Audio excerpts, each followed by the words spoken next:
जय हिंद, जय महाकाल। प्यारे बच्चों, आज की इस वीडियो में कुछ खास होने वाला है। खास क्या होने वाला है? इस लेक्चर का मतलब जो तीसरा लेक्चर है ग्रेविटेशन का, इस चैप्टर का एंड है, आज खत्म होने वाला है।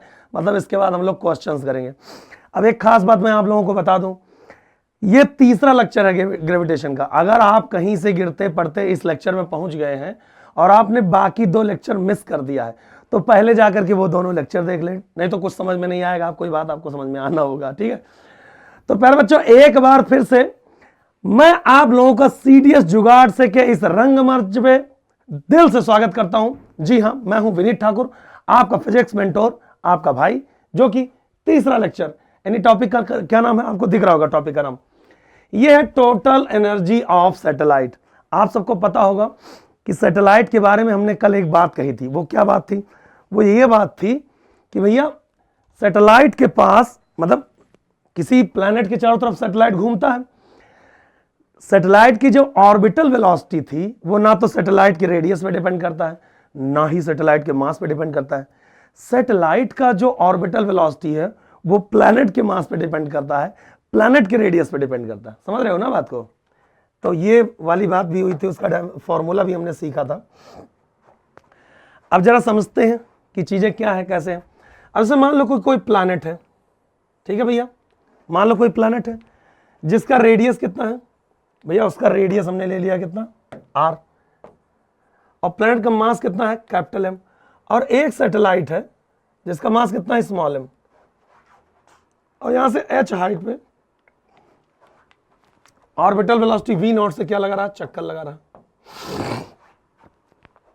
ऐसे करके, ठीक है। अब ग्रेविटेशनल पोटेंशियल और ग्रेविटेशनल पोटेंशियल एनर्जी के बारे में तो आपने पढ़ा ही था, उसमें कोई बहुत दिमाग लगाने वाली जरूरत नहीं। अब बहुत दिमाग से समझिए, सैटेलाइट का जो पोटेंशियल एनर्जी होता है वो क्या होता है, सैटेलाइट का जो काइनेटिक एनर्जी होता है वो क्या होता है, और सैटेलाइट का जो टोटल एनर्जी यानी को हम जिसको कह सकते हैं मैकेनिकल एनर्जी, ठीक है, तो वो क्या होता है। अच्छा भैया, तो अब पोटेंशियल एनर्जी को कहीं कहीं यू से भी आपको देखने को मिल जाएगा। कोई यू लिखता है, कोई पीई लिखता है, उससे कोई फर्क नहीं पड़ता, आपको फॉर्मूला याद होना चाहिए। वो होता है minus G capital M small M by R. गुरुजी यहाँ पे एम ई और आर ही नहीं आएगा? बिल्कुल आ सकता है। मैं किसी भी प्लैनेट की बात कर रहा हूं, अगर अर्थ के लिए लिख रहा हो तो यहाँ पे आर ई और एम ई लिख दोगे, उससे कोई खास फर्क नहीं आएगा, ठीक है। काइनेटिक एनर्जी का फॉर्मूला क्या होगा? वो होगा half small M V naught का स्क्वायर। भाई काइनेटिक एनर्जी का फॉर्मूला क्या होता है? Half M V square. Satellite का मास कितना है, स्मॉल एम, देख लो सैटेलाइट ये है। अच्छा, सैटेलाइट को हम थोड़ा पीले रंग से बना दें जिससे आपको एहसास हो कि भाई ये सैटेलाइट है। ये ना ना ना ना ना ना ना, ठीक है भैया, ये है सैटेलाइट, ये है सैटेलाइट, ये देख लीजिए जिसका मास कितना है, एम है। तो काइनेटिक एनर्जी की वैल्यू आ गई है। अब अगर एम वी नॉट की वैल्यू क्या होता है, under root G M by R, या अर्थ के लिए लिखोगे तो G M I by R होता, आर ही होता। इसकी वैल्यू लिखोगे तो आ जाएगा G capital M small M by 2r। ध्यान से देखो, कुछ चीजें समझ में आ रही होंगी।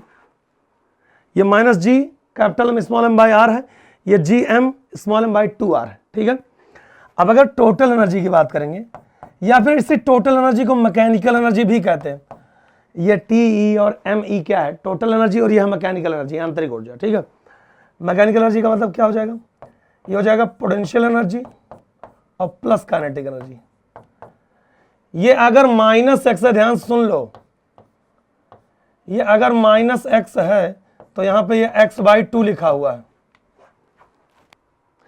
इन दोनों को जोड़ोगे तो क्या आ जाएगा वैल्यू, एक्स और minus X plus X by 2, minus X by 2, तो minus G capital M small M by 2r बराबर कितना होगा, माइनस एक्स बाई 2। अगर कोई आपसे पूछे कि total energy of satellite positive होता है कि नेगेटिव, तो आप क्या कहोगे? नेगेटिव होता है। पोटेंशियल एनर्जी कैसा होता है? पॉजिटिव होता है। लेकिन काइनेटिक एनर्जी कैसा होता है? वो होता है भैया positive, sorry, potential energy negative होता है। तो आपके पास 2 सेकंड का समय है, फटाक से आप उसका स्क्रीनशॉट ले लीजिए, उसके बाद हम चीज़ों को और ज़्यादा बेहतर ढंग से काम कराएं, ठीक है। ओके, अगर इतनी बातें क्लियर हो गई हो तो कमेंट सेक्शन में जाओ और लप से लिखिए जय हिंद। समझ में आई बात? और वीडियो को लाइक करते रहिए। अगर आप पहली बार चैनल पे आए तो सब्सक्राइब करिए, आपको बहुत मजा आने वाला है। गुरुजी मजा लेने थोड़ी ना है, मैं तो पढ़ने आया था। चलो अच्छा ठीक है, पढ़ लेते हैं। Guys with small size. अब मैं जरा ध्यान देना, मैं क्या लिखने जा रहा हूं, वही सारी बातें, बस खाली सब में रिलेशन की बात करनी। अब पोटेंशियल एनर्जी की वैल्यू जो आई वो आई minus G capital M small M by R, ध्यान रखना। और इसको हमने लिखा माइनस में एक्स। काइनेटिक एनर्जी आया G capital M small M by 2r, इसको लिखा हमने x बाई 2। और टोटल एनर्जी यानी मैकेनिकल एनर्जी इसको बोलते हैं, वो आया माइनस में G capital M small M by 2r, उसमें लिखा हमने माइनस एक्स बाई 2। ठीक है, आप रिलेशन की बात कर लेते हैं। इन दोनों का रिलेशन देखो, इन दोनों का रिलेशन देखो। काइनेटिक एनर्जी जो है वो टोटल एनर्जी जो है माइनस ऑफ काइनेटिक एनर्जी के बराबर। तो देखो हम ऐसे लिख देंगे, टोटल एनर्जी बराबर माइनस ऑफ काइनेटिक एनर्जी। अरे यार ये कैसे लिख दिया हमने? अब इसको भी बताना पड़ेगा क्या? काइनेटिक एनर्जी कितना है? x बाई 2 है। टोटल एनर्जी कितना? माइनस एक्स बाई 2 है। तो बस काइनेटिक एनर्जी के सामने माइनस लगाओ, टोटल एनर्जी के बराबर हो गया, काम खत्म। तो ये हो गया, ये ऐसे हो गया।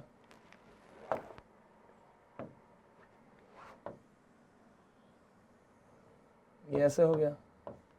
ठीक, टोटल एनर्जी बराबर क्या हो गया? माइनस में काइनेटिक एनर्जी। अब भैया अगर हम बात करें टोटल एनर्जी और पोटेंशियल एनर्जी के बारे में, तो टोटल एनर्जी का 2 गुना करोगे तो पोटेंशियल एनर्जी होगा। तो भैया पोटेंशियल एनर्जी बराबर क्या है? तो इनटू टोटल एनर्जी, ध्यान रखना, ऐसा भी लिख सकते हो, या फिर टोटल एनर्जी बराबर पोटेंशियल एनर्जी बाई 2, है ना? ये देख लीजिए, ये सब रिलेशन निकल के आ गए।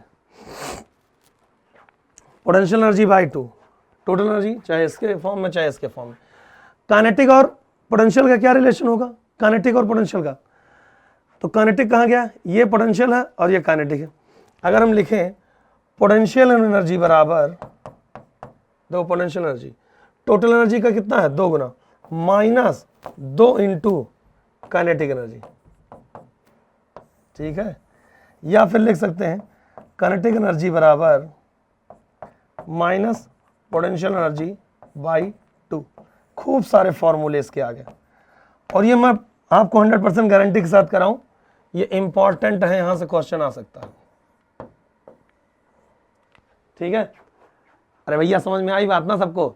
ये जो हमने लिखा है बस उसी यार इसमें क्या बहुत बड़ा मैंने रॉकेट साइंस लगा दिया, तुम लोग डिस्टर्ब हो जाते 2-2 मिनट में। हालांकि तुम लोग तो लाइव देख नहीं रहे हो तो क्या ही डिस्टर्ब होगी। हाल फिलहाल के लिए अगर जब भी वीडियो देख रहे हो तो वीडियो को लाइक करना नहीं भूलना भैया, और कमेंट करके बताना कि कैसे समझ में आई बात कि नहीं समझ में आई, और नहीं समझ में आई तो कल से कंटाप लगाने की व्यवस्था भी करूंगा मैं। ठीक है, अब जरा इसको स्क्रीनशॉट लेना और लप से लेना, मैं गायब हो रहा हूँ स्क्रीन से। 1 2 3 चवन्नी गिरी बुढ़ापा, इसका चालू फ्री। श्याम नगर राम नगर तबला चटके, और बुढ़वा गुस्सा अपन मुड़वा पटके, जोगी रस्सा रा रा रा रा रा रा। क्वेश्चन देने जा रहा हूं गाइस, कह रहा है एग्जांपल, ध्यान सुनना सब लोग। काइनेटिक एनर्जी ऑफ सैटेलाइट दिया गया है 200 जूल। अब वैसे तो बहुत हजारों जूल में होता है, बस मैंने दिया। तो आपको क्या बताना? आपको टोटल एनर्जी बताना है, और क्या बताना? आपको पोटेंशियल एनर्जी बताना है। जरा वापस आओ, total energy minus of kinetic energy के बराबर है, और पोटेंशियल एनर्जी जो है -2 ke के बराबर है। तो टोटल एनर्जी किसके बराबर है? माइनस ऑफ काइनेटिक एनर्जी के बराबर है, ये हो गया -200 जूल। और पोटेंशियल एनर्जी किसके बराबर है? -2 ke के बराबर है, तो है कितना? -400 जूल, है ना? है ना? 1 सेकेंड का फुद्दू सा क्वेश्चन। लेकिन गुरुजी इस टाइप का भी क्वेश्चन मैं नहीं कर पाता हूं, क्योंकि मैं बहुत लीचड़ हो चुका हूं। मैं एक ऐसा स्टूडेंट हूं, मैं चाहता हूं मैं डायरेक्ट सीरियस वाले मुझे फोन करें कि आ जाओ सितारे पहन लो, तुम्हारा हो गया सिलेक्शन। तो अगर ये सपना लेकर चल रहा बच्चा तो मेहनत करने का मन नहीं करेगा तुम्हारा, है ना? लेकिन मेहनत भी यहाँ किए, देखो सच्चाई तो यही है। बिना मेहनत किए कुछ नहीं होने वाला। अगला, तेरे नाम का मुसाफिर। अगला एग्जांपल है,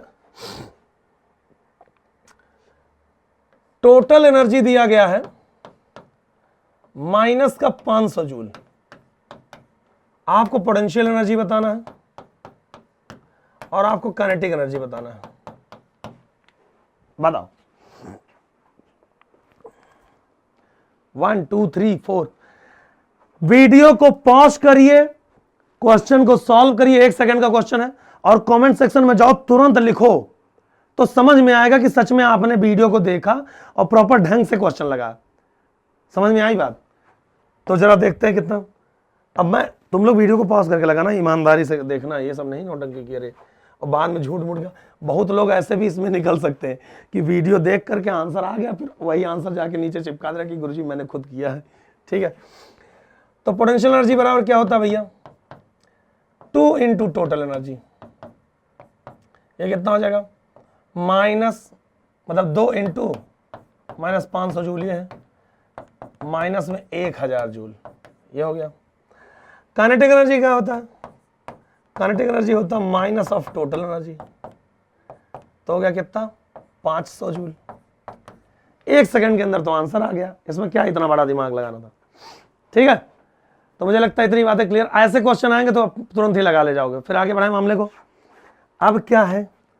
अब आता है एस्केप वेलोसिटी मेरे बच्चों। Escape velocity, escape velocity from the surface of a planet, from the surface of a planet.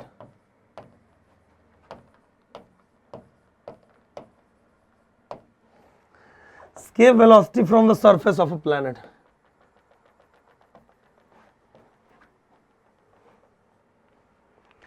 Escape velocity from the surface of a planet. अब मैं अगर आपसे कहूं, ध्यान सुनिएगा भाई, प्लैनेट का सरफेस क्या है? प्लैनेट का सरफेस क्या है? सॉरी, एस्केप वेलोसिटी क्या है पहले तो वो समझो। इसको पलायन वेग बोलते हैं। जैसे मान लो अर्थ एक प्लैनेट है, अब यहां से पलायन वेग एस्केप कर जाने का मतलब क्या है? अगर किसी ऑब्जेक्ट से ये मार कर हमने इसको इतना स्पीड से फेंक दिया कि ये अर्थ के ग्रेविटेशनल फील्ड से भी बाहर चला गया, मतलब वापस लौट के आया। कोई चीज वापस लौट के क्यों आता है भाई? ये मैंने फेंका, वापस लौट के क्यों आ रहा है? क्योंकि अर्थ की ग्रेविटी इसको फेंक रही, मतलब खींच रही है। अब क्योंकि ग्रेविटेशनल फील्ड के अंदर है तो खींच रही है। अगर आप इसको इतना ताकत लगा के फेंक दो कि दोबारा लौट के वापस आए ही ना, आउट ऑफ ग्रेविटेशनल फील्ड चला जाए, तब उस वेलोसिटी को कहते हैं escape velocity, the minimum value of velocity, जिसका उपयोग करके फेंको और दोबारा वापस ना आए। ठीक है, अब escape velocity from the surface of planet. अगर प्लैनेट का रेडियस r है, वैसे तो अर्थ से हम देख रहे हैं और मास mi है, तो एस्केप वेलोसिटी जो होता है,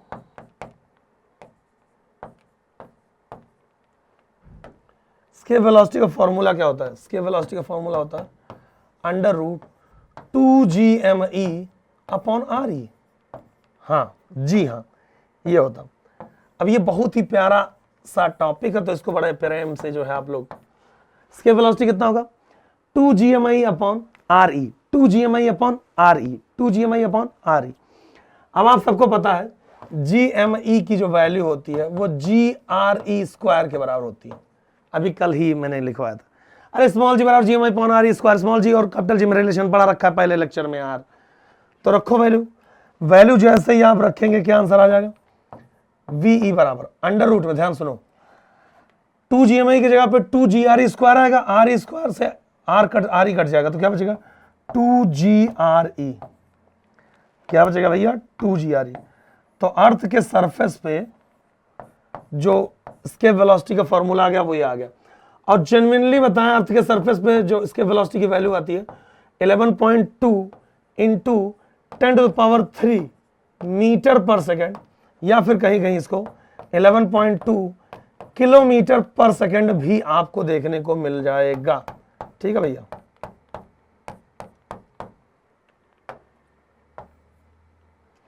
तो ये है वैल्यू एस्केप वेलोसिटी। बताओ क्या इतनी बातें क्लियर हो गई? कुछ इसमें करना ही नहीं था यार, मैंने फॉर्मूला लिख दिया दोनों और जो है ये लिख दिया। अब बताओ क्या इतनी बातें क्लियर हैं? अगर इतनी बातें क्लियर है तो कमेंट सेक्शन में वीडियो को पॉज करिए और अभी के अभी कमेंट सेक्शन में जाके लिखिए CCL, ठीक है, क्योंकि इसके ऊपर क्वेश्चन भी बनता है। अच्छा थोड़ा और आगे बढ़ाते मामले को, 1 2 3 और हट जाए, ले लो स्क्रीनशॉट जिसको जिसको लेना। 2 फॉर्मूला आपके नाम। अब देखो सैटेलाइट का मास और उससे कोई फर्क नहीं पड़ा है ना, ओके। अब जैसे एग्जांपल दिया, देखो एग्जांपल क्या करा एक प्लैनेट है, देखो मास ऑफ प्लैनेट और रेडियस ऑफ प्लैनेट। करा एक प्लैनेट है कि रेडियस ऑफ प्लैनेट दिया गया है, बहुत दिमाग से काम करना। रेडियस ऑफ प्लैनेट जो है वो दिया गया 2 into mass of earth, sorry mass of planet, mass of planet दिया गया 2 इंटू मास ऑफ अर्थ और रेडियस ऑफ प्लैनेट दिया गया है रेडियस ऑफ अर्थ बाई 2, ठीक है। तो कह रहा है एस्केप वेलोसिटी बताओ from the surface of planet, escape velocity बताना from the surface of planet. अब देखो करना क्या है, आपको पता है किसी भी प्लैनेट के लिए एस्केप वेलोसिटी का फॉर्मूला अर्थ के सरफेस पे जो हम लोग लिखते हैं वो अलग लिखते हैं, लेकिन किसी भी प्लैनेट के सरफेस पे लिखना होगा तो 2gm planet upon r planet ही लिखोगे ना। अरे यार एक सेकंड को पहले देखो जरा क्या लिखा है आपने, 2gmi अपॉन r ही है, ये अर्थ के लिए है। कोई दूसरा प्लैनेट होगा तो मास ऑफ प्लैनेट यहाँ आएगा, रेडियस ऑफ प्लैनेट यहाँ आएगा। अरे अर्थ भी एक प्लैनेट ही है ना बाबू, यार तुम लोग इतने कंफ्यूज होते हो क्या बताएं। ओके नहीं कंफ्यूज हो, समझ गया। तो ये हो जाएगा अंडर रूट में 2 इंटू 2, सॉरी जी तो है ही सही, into 2 into mass of earth. Mass of planet कितना दिया 2 इंटू मास ऑफ, और रेडियस ऑफ अर्थ कितना दिया या upon radius of earth by 2। ये 2 ऊपर गया, 2 दूनी 4, 2 बाहर आ गया, तो क्या हो गया ये 2 into under root 2gmi upon r। और ये क्या है escape velocity from earth surface, तो 11.2 किलोमीटर पर सेकंड। तो कितना हो गया ये 11 22.4 किलोमीटर पर सेकंड, ये हो जाएगा एस्केप वेलोसिटी। समझ गए? तो इस तरीके से हमने ये सब वाली बातें करी। ऐसे क्वेश्चन और पूछे जा सकते हैं, जैसे अगला क्वेश्चन मैं खुद देने जा रहा हूं, उसका आंसर तुम लोगों को कमेंट सेक्शन में लिखना। एक क्वेश्चन जैसे मैं दे रहा हूं कि भाई ये है मास ऑफ प्लैनेट है और रेडियस ऑफ प्लैनेट है, अब इसके सरफेस पे आपको एस्केप वेलोसिटी बताना है, ठीक है भैया। दिया क्या है, मास ऑफ प्लैनेट दिया गया है 2 times of mass of earth और रेडियस ऑफ प्लैनेट दिया गया है 2 times of radius of earth. तो इसके वेलोसिटी बताना है। देखो कुछ नहीं करना है इसमें, बहुत ही सिंपल क्वेश्चन है।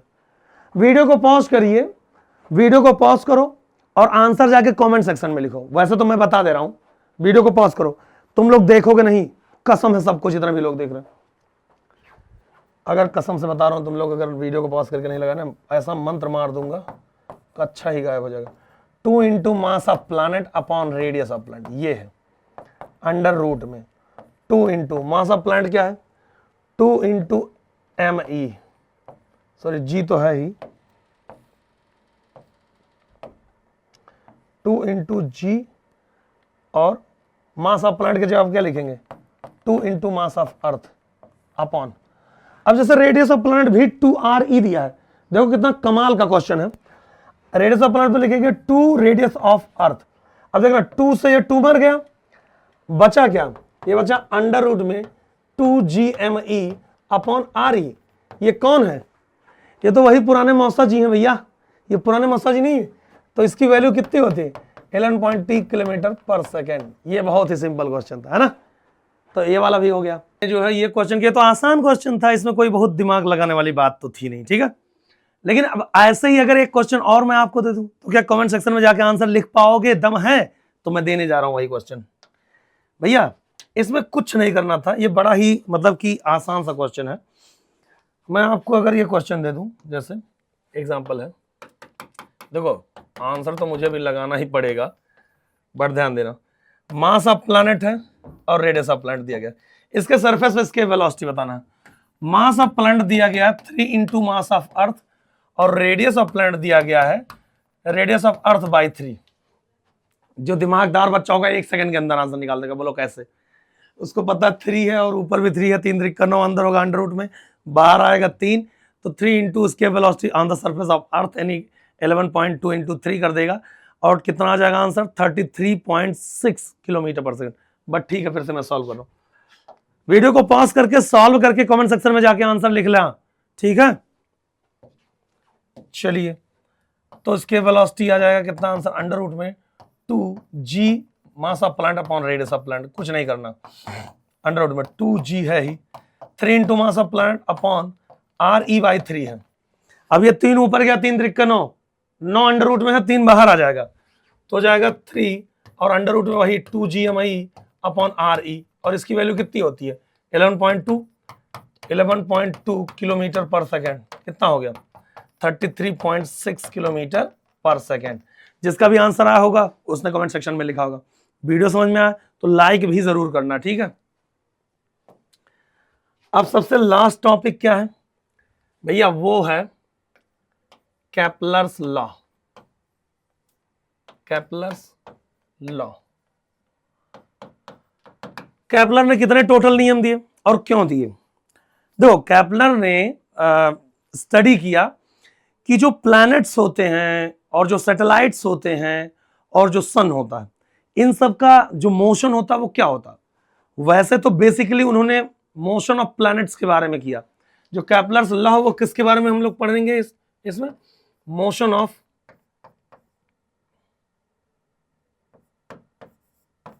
मोशन ऑफ प्लैनेट्स के बारे में। और कितने लॉज दिए इन्होंने? 3 लॉज दिए। 3 लॉज दिए। कौन कौन से हैं? Kepler's first law, Kepler's second law, Kepler's third law. सबसे पहले आता है Kepler's first law. Kepler's first law, Kepler's first law, उसको बोलते हैं क्या? Law of orbits. Law of orbit. अब केपलर भैया ने बताया क्या यार इसमें? इसको इतनी वैल्यू क्यों मिली? मतलब केपलर को भाई उस समय कोई बताने वाले लोग कम थे। बाद में न्यूटन भाई साहब इसमें भी कूदे थे, जानते ही हो न्यूटन का सिस्टम। न्यूटन तो न्यूटन ही है, पूरा एक छत्र राज था फिजिक्स पे उसका। प्रिंसिपिया नाम की फिजिक्स की किताब भी लिखी न्यूटन सर भैया ने, मतलब बड़े आदमी थे यार। तो ध्यान देना जरा, केपलर्स फर्स्ट लॉ उन्होंने क्या कहा? उन्होंने कहा कि all the planets moves on an elliptical path and all the planet, solar system की बात मैं कर रहा हूं, अपने सूरज की बात हो रही है, अपने सोलर सिस्टम के बारे में उन्होंने दिया, अपने सोलर सिस्टम के बारे में दिया, मोशन ऑफ प्लैनेट्स के बारे में। कहा कि all the planets moves on an elliptical path and sun is situated, या sun lies one of the foci of the ellipse, अरे इलिप्टिकल पाथ। तो पाथ जो होगा उन्होंने क्या बोला? वो होगा एलिप्टिकल पाथ।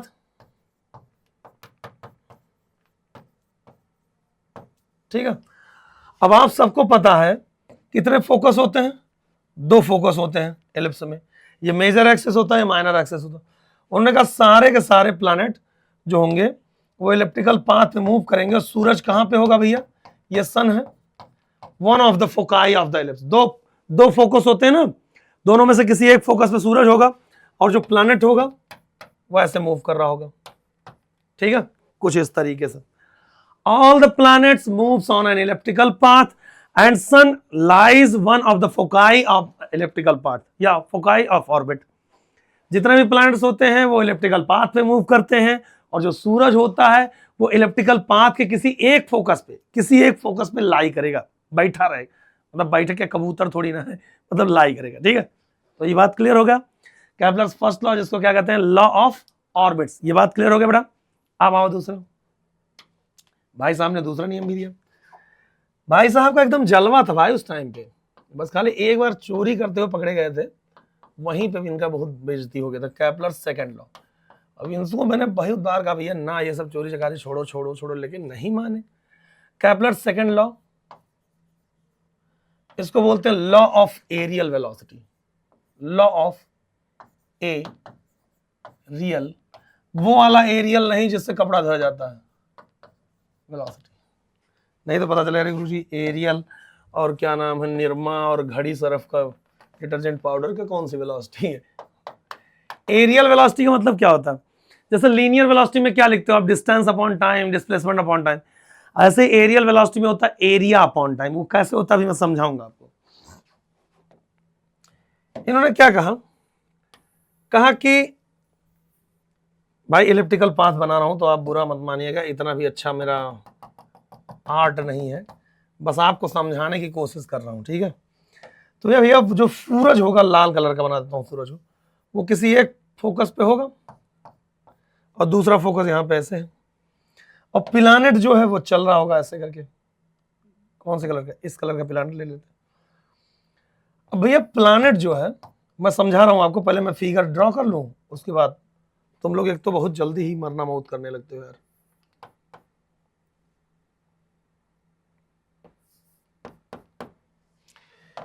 ऐ जाते हुए लम्हों जरा ठहरो जरा ठहरो, मैं भी तो चलता हूं जरा उनसे,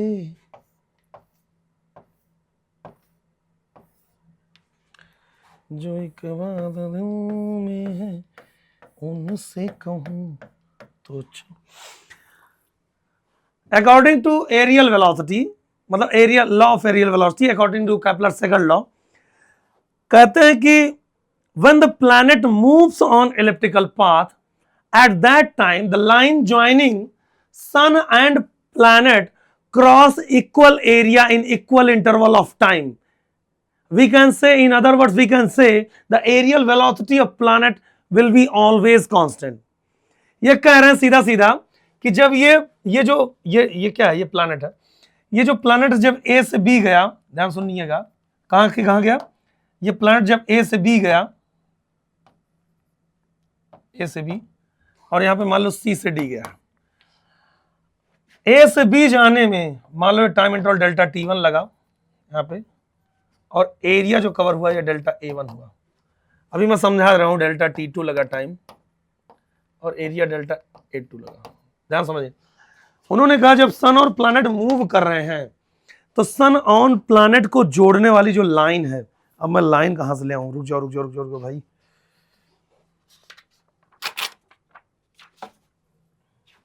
यही देखो, वैसे तो नहीं है अपने पास कुछ, तो इसे बना लेता हूं मैं। वो कह रहे हैं ये देखो, ये वाली लाइन, ये सन और प्लैनेट को जोड़ने वाली लाइन, ये जो है इक्वल टाइम इंटरवल में इक्वल एरिया क्रॉस करती है। समझ पा रहे हो ना। तो देखो यहाँ पे क्या है, सन पास है ऑर्बिट के, यहाँ पे सन दूर है, तो एरिया यहाँ लंबे लंबे में ज्यादा है और यहाँ चौड़े चौड़े में ज्यादा। समझ पा रहे हो ना। सूरज और इस प्लैनेट को जोड़ने वाली जो लाइन है वो इक्वल एरिया पास करेगी in equal interval of time. इसका क्या मतलब हुआ, इसका सीधा सा मतलब यह है भैया कि इफ डेल्टा टी1 बराबर डेल्टा टी2, ध्यान सुनना पहले, इसका क्या मतलब, मतलब ए से बी जाने में जितना टाइम लगा अगर, तो सी से डी जाने में भी अगर उतना टाइम लगा है, तब की बात बता रहे हैं। देखो जब ए से बी टाइम लगा तो डेल्टा टी1, और बी से सी से D time delta T2 time लगा, और ये जो लाइन है इसको मिलाने वाली, इसने क्रॉस किया डेल्टा ए1 एरिया, और ये वाली लाइन यहां से लेके यहां तक इसने क्रॉस किया डेल्टा ए2। कह रहे हैं अगर डेल्टा टी1 डेल्टा टी2 के बराबर, तो 100% ये गारंटी है कि डेल्टा ए1 भी डेल्टा ए2 के बराबर होगा। मतलब इक्वल टाइम इंटरवल में सूरज और प्लैनेट को मिलाने वाली जो लाइन है वो इक्वल एरिया क्रॉस कर रहा है। इसका मतलब ये है कि delta A upon delta T जो है बेटा, वो क्या है, वो कांस्टेंट है। वो क्या है, कांस्टेंट है, यानी एरियल वेलोसिटी जो है वो क्या है, कांस्टेंट है। Delta T tending to zero होता है तो इसी को क्या लिखते हैं, डीए बाई डी टी क्या है, वो कांस्टेंट है। डीए बाई डी टी क्या है बेटा, वो कांस्टेंट है। ठीक है, यानी एरियल वेलोसिटी क्या है, एरियल वेलोसिटी, कहीं कहीं एरिया वेलोसिटी भी देगा, एरियल वेलोसिटी, बस आपको इतना ही जानना था, इससे ज्यादा नहीं। वो क्या होगा बेटा, वो कांस्टेंट होगा। हालांकि सबसे ज्यादा पूछता वो लॉ ऑफ टाइम पीरियड से पूछता, अभी मैं बता रहा हूं। ठीक है, तो according to this law, when planets move on elliptical path, then the line joining sun and planet cross equal area in equal interval of time. भाई जब भी कोई प्लैनेट अपने इलिप्टिकल पाथ पे अपने ऑर्बिट में घूम रहा होता उस समय सन और प्लैनेट को जोड़ने वाली जो लाइन है वो इक्वल टाइम इंटरवल में इक्वल क्षेत्रफल पार करती है, इसलिए उसका क्षेत्रफलीय वेग कांस्टेंट रहता है, नियत रहता है, एरियल वेलोसिटी कांस्टेंट रहता है। ठीक है, तो इसको कहते हैं केपलर्स सेकंड लॉ। मुझे लगता है इतनी बातें आपको समझ में आ गई होंगी, क्लियर हो गई होंगी, है ना प्यारे बच्चों? क्या इतनी बातें क्लियर हैं? अगर इतनी बातें क्लियर हैं तो एक बार वीडियो को पॉज करिए, कमेंट सेक्शन में जाइए और प्यारा सा कमेंट करिए और वीडियो को लाइक करिए। और अगर आप गिरते पड़ते कहीं से आके पहुंच गए हैं कहां पे इस वीडियो में, तो पहले वाले लेक्चर जरूर देखना, चैनल को सब्सक्राइब जरूर करना बेटा, ठीक है? बेल आइकन दबा देना, नहीं तो नोटिफिकेशन नहीं पाओगे, सॉरी नोटिफिकेशन नहीं पाओगे। आगे बढ़ा मामले को। अच्छा, अब उसमें न्यूटन ने थोड़ा सा क्या किया, न्यूटन ने उसमें थोड़ा संशोधन किया, संशोधन नहीं किया मतलब बस बताया। न्यूटन भाई साहब ने कहा कि यार D A by D T constant तो होता है, तो इन्होंने D A by D T को कॉन्स्टेंट, ये तो केपलर ने बताया था, ये तो केपलर ने बोला ही था, ये वाली बात केपलर भाई साहब ने बोला ही था।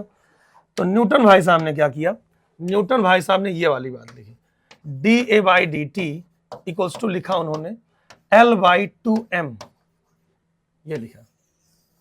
अब एम क्या है, mass of planet,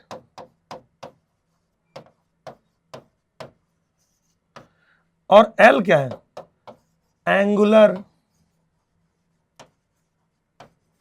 momentum of planet. ठीक है, mass of planet, angular momentum of planet. इसका क्या मतलब हुआ, इसका मतलब अब सीधा मैं बता रहा हूं कि भैया आपको याद रखना पड़ेगा कि एंगुलर मोमेंटम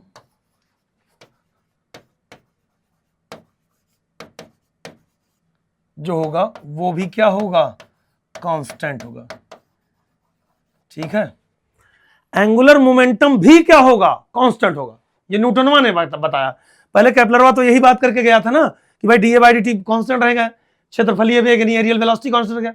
ई ससुरा आया और कुछ और चमक दमक अपना बनाया, पता नहीं क्या किया, उसके बाद प्रूफ किया कि D A by D T L by two M होता है। बट इन्होंने जब एल बाई टू एम ये प्रूफ किया तो इन्होंने इलिप्टिकल पाथ को कैसा माना, सर्कल माना, सर्कल मान के किया। अभी अगला नियम भी उसमें ध्यान रखना, वही किया। अब देख लो यार, अपने ही नियम में ससुर नहीं, बहुत क्या ही बताएं, क्या गुजरे समाज के जाते हैं लोग। तो एंगुलर मोमेंटम भी कांस्टेंट माना जाता है, ये बात ध्यान रखिएगा। किसका, एंगुलर मोमेंटम, प्लैनेट का। ठीक है, तो आई होप आपको इतनी बातें क्लियर हो चुकी हैं। 1 2 3 1 2 3 टूटही मशीन चला मैं रामधीन। आगे बढ़ाते मामले। जिस दिन तेरी मेरी बात नहीं होती, दिन नहीं गुजरता है, रात नहीं होती। गाइस आगे बढ़ाते मामले को। आता है भाई केपलर भाई साहब का तीसरा नियम, केपलर्स थर्ड लॉ। जैसे ये थर्ड लॉ है, लेकिन उस हिसाब से ये होना चाहिए था फर्स्ट लॉ, क्योंकि बहुत बढ़िया नियम है। इसको बोलते हैं लॉ ऑफ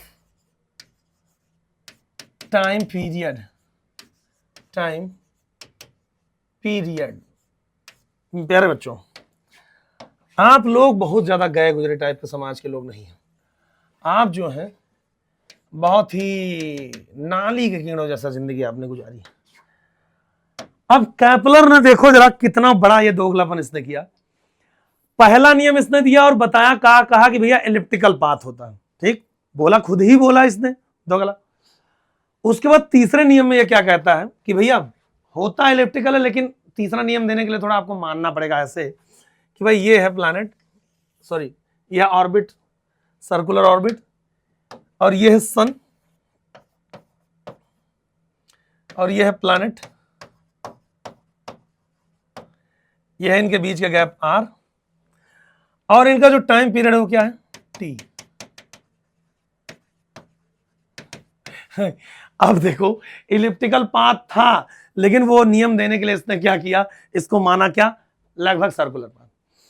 और इसने क्या कहा, इसने कहा कि हे भैया आप सभी लोग, पूरे दुनिया वाले सब लोग बैठ जाओ, हे भैया बैठो, न्यूटन तुम भी बैठो यार, मैं बता रहा हूं ना। उसने कहा कि when the planet moves on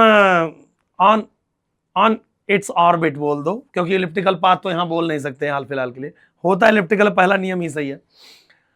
तो when the planet moves on its orbit, the square of time period of planet is always directly proportional to the cube of distance between sun and planet. मतलब इसने क्या बोला, सीधा सीधा समाज में संदेश दिया कि भैया टी स्क्वायर जो होगा वो डायरेक्टली प्रोपोर्शनल होगा इसके आर क्यूब के। ये भाई साहब का संदेश है।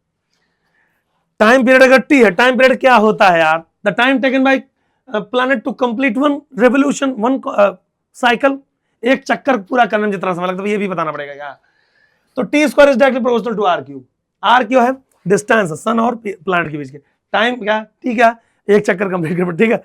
अब देखो इसने क्या कहा, तो फिर उसने कहा कि भाई T1 अपॉन T2 का जो होल स्क्वायर हो जाएगा, ये मेन फॉर्मूला है, R1 अपॉन R2 के होल क्यूब। अब ये सीडीएस के लिए इंपॉर्टेंट है, मैं यहाँ पे लिख दे रहा हूँ इंपॉर्टेंट, क्योंकि माँ कसम यहाँ से क्वेश्चन आया हुआ, ठीक है, इंपॉर्टेंट है बेटा। तो आप लोगों को भी मैं आमंत्रित करूंगा कि भैया इसका जो है क्वेश्चन आया हुआ है तो इसको ध्यान में रखें, क्योंकि क्वेश्चन आया हुआ है तो आपको ध्यान देना पड़ेगा, ठीक। T1 अपॉन T2 का होल स्क्वायर बराबर R1 बाई R2 का होल क्यूब।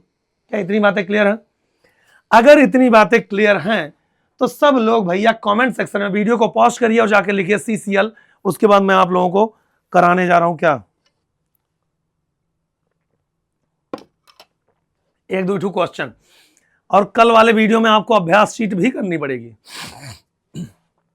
आगे बढ़ाएं भैया मामले को। एक एग्जाम्पल आपके सामने पेश करता हूं, छोटू से मोटू से मोटू से छोटू से। भैया अपने पास दो प्लैनेट है, क्या है, दो प्लैनेट, एक प्लैनेट है ए और दूसरा प्लैनेट है भाई बी, ठीक। छोड़ो ए बी की मजा नहीं आ रहा, नहीं, 1 2 1 2 1 2। प्लैनेट नंबर 1, प्लैनेट नंबर 2, ये दो प्लैनेट्स हैं, ये भी क्या प्लैनेट ही है। भाई साहब का जो टाइम पीरियड है T1 की वैल्यू जिसको बोल सकते हैं वह 64 डेज, ठीक। और R1 की जो वैल्यू है बेटा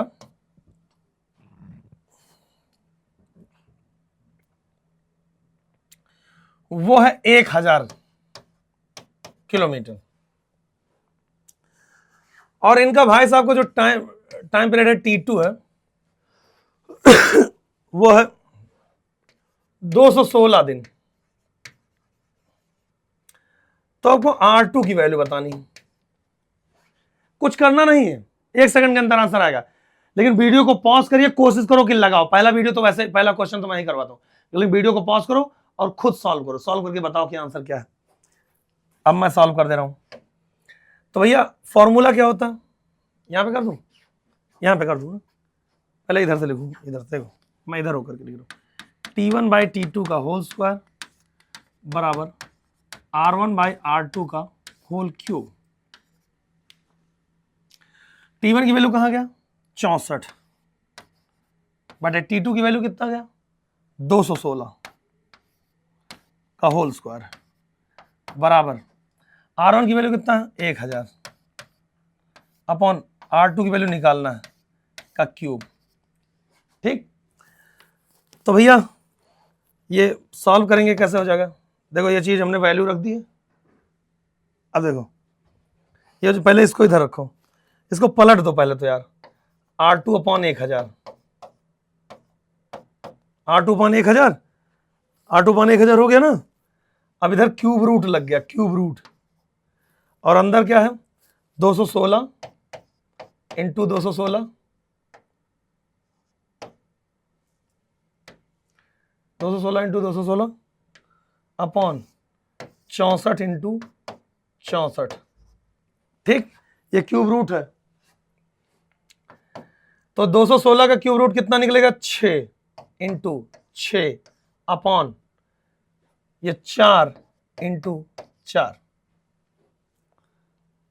तो ये हो जाएगा 3/2, 3/2, 36 बटे 4 चौके 16, ये 3/2, 3 3 त्रिक 9 9 9/4, ठीक। R2 बटे 1000, यहां से R2 की वैल्यू देखो मैं निकाल रहा हूं, R2 की वैल्यू आ जाएगा 1000 इंटू 9/4, 4 25 250, 25 9 225, 2250 किलोमीटर, ये आ गया R2 की वैल्यू। 2250 किलो। बड़ा आसान था, बस कैलकुलेशन में थोड़ा ध्यान रखना। अब तुम लोगों को अगर क्यूब रूट निकालना नहीं आता तब भैया अब मैं इसकी क्या बात करूं। कुछ नहीं किया गया, इसको पलट दिए हैं। उसको तब ये क्यूब था, क्यूब को उधर भेज, स्क्वायर को भेजते उधर तो अंडर रूट लगता है, और क्यूब को भेजेंगे तो क्यूब रूट लगता है। 216 का क्या होता है 6, 216 का 6, 64 का 4, 64 का 4, तो हो जाएगा ये 3, 2 3 6, 2 3 4, 2 3 6, 2 3 4, 3 3 का 9/4 आ गया। और नीचा 1000 है, 1000 उधर जाएगा तो 1000 इंटू 9/4। अब 4 से 1000 काटोगे कितना आ जाएगा 250, 250 इंटू 9 करो कितना हो जाएगा 2250 किलोमीटर, क्योंकि कितना 1000 किलोमीटर। अगला क्वेश्चन मैं आपको देने जा रहा हूं 1 2 3 1 2 3 1 2 3। देखते हैं भैया ये कितने लोग कर पाते हैं। अब ये एग्जांपल आपको करके आंसर बताना है, वीडियो को पॉज करना, कमेंट सेक्शन में जाके आंसर लिखना। अब वैसे तो कल तो मैं करवाऊंगा ही 1 2, दोनों प्लैनेट्स हैं, ठीक, दोनों क्या भैया प्लैनेट्स हैं। अब इनका टाइम पीरियड T1 की वैल्यू क्या दिया गया, ध्यान सुन लेना। T1 की वैल्यू दिया गया 8 डेज, 8 दिन दिया। और T2 की वैल्यू आपको निकालना है। R1 की वैल्यू क्या दिया गया, R1 की वैल्यू दिया गया 216 किलोमीटर, और R2 की वैल्यू कितना दिया गया, वो दिया गया 64 किलोमीटर। अब T2, वीडियो को पॉज करो, आंसर लगाओ, और मैं तो लगा ही दे रहा हूं, तो ये हो जाएगा कहां से, वीडियो को पॉज करके आंसर दिख रहा है T1/T2 का होल स्क्वायर बराबर R1/R2 का होल क्यूब। वीडियो को पॉज करके आंसर लिखो। तो भैया यहां से T1 की वैल्यू कितना है 8 दिन है, बटे R1 की वैल्यू कितना है, सॉरी T1/T2, T2 की वैल्यू निकालना है का होल स्क्वायर बराबर R1 की वैल्यू कितना है 216 और अपॉन R2 की वैल्यू कितना है 64 का होल क्यूब, ठीक। अब पहले तो उलट दो, उलटते ही कितना हो जाएगा T2 अपॉन T2 का स्क्वायर अपॉन 64, और ये बराबर हो जाएगा, इसको उल्टोगे 64 अपॉन 216 का क्यूब। T2 बराबर हो जाएगा, ये 64 इधर आया, 64 into 64 into 64 into 64 upon 216 into 216 into 216 का अंडर रूट। 64 का कितना होगा 8 इंटू 8 इंटू 8 इंटू 8, 216 कितना आएगा 6 36, 6 इंटू 6 इंटू 6, इन दोनों का तो 216 आ गया इंटू, और इस 216 का 6 इंटू 6 इंटू 6 तो हो जाएगा 6 आ जाएगा, ये अंडर रूट में 6 बचेगा, ठीक आंसर। तो 64 इंटू 64 अपॉन 216 अंडर रूट 6, ये आंसर आएगा, इंटू 6 और भी है, ठीक है। तो ये 36 छोड़ो रहने दो, ठीक है। अब इसका जो भी आंसर है वो काट पीट के आप आंसर निकालना है, कैलकुलेशन नहीं करना है नॉर्मल, तो कट पीट करके वैल्यू आ जाएगा। अब देखो इसमें कुछ नहीं है, सिंपल क्वेश्चंस होते हैं, बस खाली एक कैलकुलेशन है क्यूब रूट और स्क्वायर रूट, बट यहां से क्वेश्चन पूछा जाता है इसलिए इंपॉर्टेंट है, यहां से क्वेश्चन पूछा जाता है इसलिए इंपॉर्टेंट, समझ गए। तो अब इस चैप्टर को खत्म कर दिया हमने, कल कम से कम नहीं तो 40 क्वेश्चन इसका लेकर आऊंगा मैं, और कमेंट सेक्शन में इसको सॉल्व करके सब लोग आंसर लिखेंगे, कूटेंगे सबको। कल 40 क्वेश्चन का अभ्यास शीट करेंगे, ठीक है। तो भैया आई होप आपको ये सारी चीजें समझ में आ गई होंगी, कुछ करना नहीं है, बस खाली T1/T2 का स्क्वायर करो, उधर क्यूब करो, और स्क्वायर रूट निकालो, क्यूब रूट निकालो, जो भी पूछा हो, ठीक है। तो आई होप आपको पूरी क्लास समझ में आ गई होगी। फिर मिलते हैं सेम टाइम सेम जगह सेम वीडियो में, ठीक है, सेम वीडियो में अलग वीडियो में। तब तक के लिए जय हिंद, जय महाकाल, ढेर सारा प्यार from MJS for your, love you प्यारे बच्चों।